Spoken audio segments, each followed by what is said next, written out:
So hello friends, welcome back to my channel Meenachari creations. ఈరోజు video వచ్చేసి ఈరోజు లేదా ఈ వీక్లో స్కానింగ్ ఉంటే మీరు ఈ వీడియో అనేది మీకు యూజ్ అవుతుంది.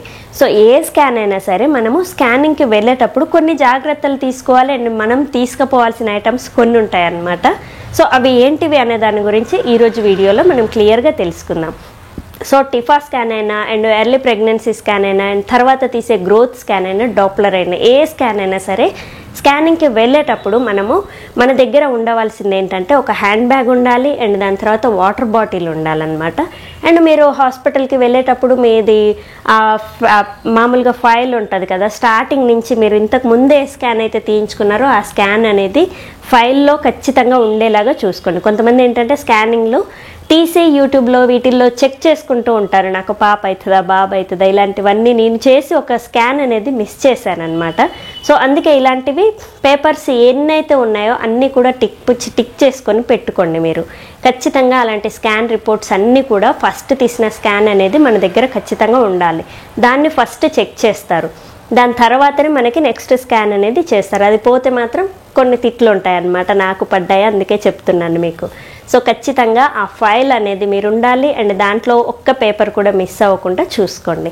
అండ్ దాని తర్వాత వాటర్ బాటిల్ అయితే ఖచ్చితంగా ఉండాలండి. ఎందుకంటే కొన్ని స్కానింగ్ సెంటర్లో వాటర్ అనేది తాగనివ్వరు, ఎంప్టీ స్టమక్తో తీస్తూ ఉంటారు అండ్ యూరిన్కి కూడా వెళ్ళి రండి అని చెప్తూ ఉంటారు. కానీ కొన్ని స్కానింగ్ సెంటర్లో ఏంటంటే ఫుల్గా వాటర్ ఉంచాలి, యూరిన్ అర్జెంటుగా వస్తుంది అన్న టైంకి స్కాన్ అనేది తీస్తూ ఉంటారు. సో అలా తీసే స్కాన్లో కరెక్ట్గా కనపడుతూ ఉంటాయి అన్నమాట.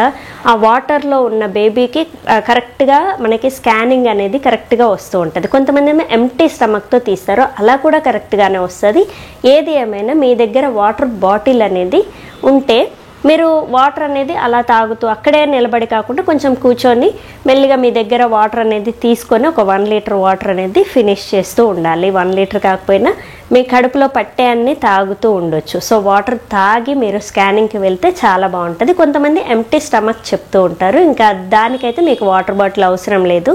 కానీ అక్కడ ఎలా తీస్తారో మీకు తెలియదు కదా, అందుకే ఒక వాటర్ బాటిల్ అనేది మీరు ఖచ్చితంగా పెట్టుకోండి. అండ్ మీకు దగ్గరలో పెద్దవాళ్ళు అయితే ఖచ్చితంగా ఉండాలి. ఎవరో ఒకరిని తీసుకుపోకుండా నేను ఒక్కదాన్నే స్కానింగ్కి వెళ్తా అంటే మాత్రం అది కుదరదు, ఖచ్చితంగా ఒకరు ఉండేలాగా చూసుకోండి. అండ్ స్కానింగ్ లోపలికి వెళ్ళినాక చాలా టెన్షన్ పడుతూ ఉంటారు, హార్ట్ రేట్ అనేది ఎలా వస్తుందో, నా బేబీ ఎలా ఉందో ఏంటో అని. సో ఇలాంటి టెన్షన్లు అయితే పడొద్దండి. మీరు టెన్షన్ పడే కొద్దీ మీ హార్ట్ రేట్ పెరుగుతూ ఉంటుంది, లోపల ఉన్న బేబీ హార్ట్ రేట్ కూడా పెరుగుతూ ఉంటుంది. సో హార్ట్ రేట్ ఎక్కువ చూపిస్తే బేబీకి 170కి అబవ్ వచ్చింది అనుకోండి, ఇంకా చాలా టెన్షన్ పెడతారు డాక్టర్స్. సో ఖచ్చితంగా మీరు టెన్షన్ పడకుండా కూల్గా ఉండాలి. సో స్కానింగ్ చేసేటప్పుడైనా బీపీ చెక్ చేసేటప్పుడు కూడా మెయిన్ బీపీ చెక్ చేసేటప్పుడు ఎక్కువ టెన్షన్ పడి బీపీ ఎక్కువ వస్తూ ఉంటుంది, మళ్ళీ తీస్తూ ఉంటారనమాట బీపీ. మళ్ళీ కాసేపు ఆగి కాసేపు రెస్ట్ తీసుకో మళ్ళీ చేస్తాను అనేసి బీపీ ఎక్కువ ఉంటే కూడా వాళ్ళకి టెన్షన్ వస్తుంది కదా, అందుకే మళ్ళీ 1కి 2 సార్లు బీపీ చెక్ చేస్తూ ఉంటారు. సో బీపీ చెక్ చేసేటప్పుడు టెన్షన్ పడకుండా కూల్గా ఉండండి, ఎక్కువ రాకుండా ఉంటుంది. అండ్ స్కానింగ్ తీసేటప్పుడు కూడా మీరు టెన్షన్ పడుతూ ఉంటే కూడా మళ్ళీ టెన్షన్ పడి హార్ట్ రేట్ ఎక్కువ తెలిస్తే మళ్ళీ ఇంకోసారి స్కాన్ రాస్తారు, నెక్స్ట్ మళ్ళీ 2 డేస్ 3 డేస్ తర్వాత చేస్తూ ఉంటారు. ఇప్పుడు పెట్టిన 2000 వేస్ట్ అయితే మళ్ళీ 2000 పెట్టాల్సి వస్తుంది. ఇలా డబ్బులు కూడా వేస్ట్ అవుతూ ఉంటాయి అండ్ మన టైం కూడా వేస్ట్ అవుతుంటుంది. అండ్ దానికి రెండు కాకుండా మనకి టెన్షన్ ఎక్కువ పెరిగిపోతుంటుంది, ఎందుకు ఇలా అయిపోయింది నాకు, బేబీ ఎందుకు హార్ట్ రేట్ ఇంత తెలిసింది అని. సో మీరు టెన్షన్ పడడం వల్లనే అలా అవుతూ ఉంటుంది. సో మీరు టెన్షన్ పడకుండా కొంచెం కూల్గా ఉన్నారనుకోండి, బేబీ హార్ట్ రేట్ బాగుంటుంది, లోపల స్కానింగ్ తీసేటప్పుడు కూడా వాళ్ళు కూడా కంప్లీట్గా తీయగలుగుతారు, వాళ్ళకి మీరు కోఆపరేట్ చేయాలన్నమాట. అండ్ ఎలాంటి టెన్షన్ పడకుండా ఉంటే మీ బేబీ కూల్గా ఉంటుంది అండ్ మీ రిపోర్ట్ కూడా మంచిగా వస్తుంది. అండ్ ఇలా వాటర్ తాగి వెళ్ళడం వల్ల కూడా బేబీ అవయవాలన్నీ కూడా క్లియర్గా కనపడుతూ ఉంటాయి. మరి కనపడకపోతే కడుపు ఒత్తి చూస్తూ ఉంటారనమాట. సో ఇలా అవ్వకుండా ఉండాలంటే మీరు వాటర్ అనేది మంచిగా తాగాలి అండ్ దాని తర్వాత టెన్షన్ తీసేటప్పుడు టెన్షన్ పడకుండా ఉండాలి. అండ్ చాలామందికి స్కానింగ్ అనేసరికి చాలా భయపడుతూ ఉంటారు. ఫస్ట్ ఒక స్కాన్ తీస్తారు కదా, ఎర్లీ ప్రెగ్నెన్సీ స్కాన్, ఆ స్కాన్ ఎలా అయితే తీస్తారో మిగతా స్కాన్లు అన్నీ కూడా సేమ్ ప్రాసెస్ ఉంటుందండి. కడుపు మీద నుంచే తీస్తారు, కొంతమంది కింద నుంచి తీస్తారేమో వెజినా నుంచి అని భయపడుతూ ఉంటారనమాట. అది ఎప్పుడైతే ప్రెగ్నెన్సీ కన్ఫర్మ్ అయిందో అప్పటి నుంచి లోపలికి ఎలాంటివి యూజ్ చేయరు. ప్రెగ్నెన్సీకి బిఫోర్ మీకు మామూలుగా పాలిక్యులర్ స్టడీ చేసేటప్పుడు మాత్రం లోపల నుంచి ఫింగర్స్ పెట్టడం కానీ లేదంటే లాస్ట్లో మనకి ప్రెగ్నెన్సీలో అయితే ఫింగర్స్ పెట్టడం లాస్ట్ టైంలో ఇంటర్నల్ ఎగ్జామినేషన్ చేసేటప్పుడు చేస్తారు, కానీ ఈ టిఫా స్కాన్కి ఎర్లీ ప్రెగ్నెన్సీ అండ్ గ్రోత్ స్కాన్కి అయితే ఎలాంటి ఫింగర్స్ ఏవి కూడా యూస్ చేయరు.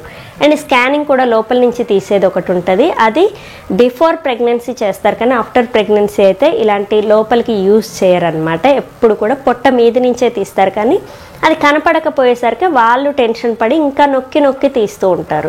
అండ్ చెవు అంటే హార్ట్ బీట్ కూడా చెవు దగ్గర పెట్టుకొని మామూలు స్కాన్ లేనప్పుడు కూడా వింటూ ఉంటారు. ఇవే చేస్తారు, కానీ ఇంకా మనల్ని ఇబ్బంది పెట్టేవి హామ్ చేసేవైతే ఎలాంటివి యూస్ చేయరు వాళ్ళు ప్రెగ్నెన్సీలో. సో స్కానింగ్ గురించి మీకున్న భయం అయితే నేను పోగొట్టానని అనుకుంటున్నాను. సో మీరు స్కానింగ్కి వెళ్ళే ముందు ఇలాంటివన్నీ ప్రిపేర్ అవ్వాలి అండ్ తీసుకుపోవాల్సినవి ఈ ఐటమ్స్, ఈ 2 ఉంటే చాలు. ఒక హ్యాండ్ బ్యాగ్ అయితే మీకు ఎప్పుడు దగ్గరలో ఉండాలి అండ్ మొబైల్లో ఉంటుంది ఎలాగూ. అండ్ దీని తర్వాత ఆ ఫైల్, తర్వాత వాటర్ బాటిల్. అండ్ టెన్షన్, మనం తీసుకోవాల్సిన జాగ్రత్త అంటే టెన్షన్ పడకుండా ఉండాలి. సో చూసారు కదా ఈరోజు వీడియోలో ప్రెగ్నెన్సీలో స్కానింగ్కి వెళ్ళేటప్పుడు తీసుకోవాల్సిన జాగ్రత్తలు అండ్ ఎలాంటి ఐటమ్స్ తీసుకెళ్ళాలి అనే దాని గురించి ఈరోజు వీడియో. సో రేపటి వీడియోలో ఇంకొక మంచి టాపిక్తో మీ ముందుకు వస్తాను. Thank you. Please subscribe my channel Meenachari creations. Thank you.